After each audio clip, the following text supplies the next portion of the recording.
সম্রাট শাহজাহানের সময় এক ফকির, এক ভিক্ষুক ভিক্ষা করে বেড়াতো।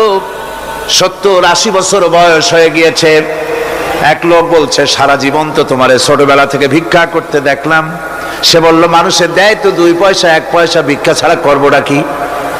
লোকটি বলল, তোমার একটা পরামর্শ দেই, একদিন সম্রাটের কাছে গিয়ে যে দেখো, একবারে যা দেবে খাইয়া কুলাইতে পারবে না। সম্রাট শাহজাহান কোথায় আছে এখন? দেখো গিয়া মসজিদে আছে। লোকটি মসজিদের বাইরে গিয়ে দেখে সম্রাট একা হাত তুলে বসে আছে, চোখ থেকে পানি পড়তেছে দর দর করে, দাড়ি ভিজে জামায় পড়তেছে, বহুক্ষণ দাঁড়িয়ে আছে। এরপরে সম্রাট তার মুনাজাত শেষ করে বেরিয়ে আসছেন। ফকিরের সঙ্গে দেখা। ফকির বলল, আসসালামু আলাইকুম। তিনি বললেন, ওয়ালাইকুম আসসালাম ওয়া রাহমাতুল্লাহ। ফকির রওনা করেছে।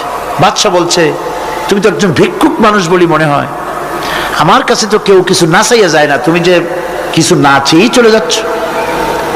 ভিক্ষুক বলছে, জাহাপানা, সত্যি কিছু চাইতে এসেছিলাম আপনার কাছে, কিন্তু আপনার অবস্থা দেখে আমার জ্ঞানের চোখ খুলে গেছে। আমি দেখতে পেলাম, আমি যে সম্রাটের কাছে ভিক্ষা চাইতে আসলাম, আমি তো শুধু তাকায় আছি, আমি তো কান্দি না, বরং আমি যার কাছে চাইতে এসেছি তিনি আমার চাইতেও আরো নগণ্য ভিক্ষুকের মতো হয়ে কার কাছে যেন হাত পেতে চোখের পানি ফেলে কান্দে। মনে মনে ভাবলাম, সম্রাট কান্দে যে সম্রাটের কাছে, ওই আল্লাহ ছাড়া জীবনে কারো কাছে কিছু চাইব না।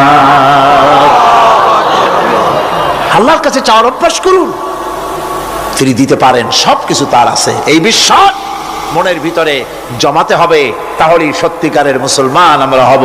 আল্লাহ পাক সত্যিকারের গোলাম আমাদেরকে বানাবেন। আমরা বলি আমিন।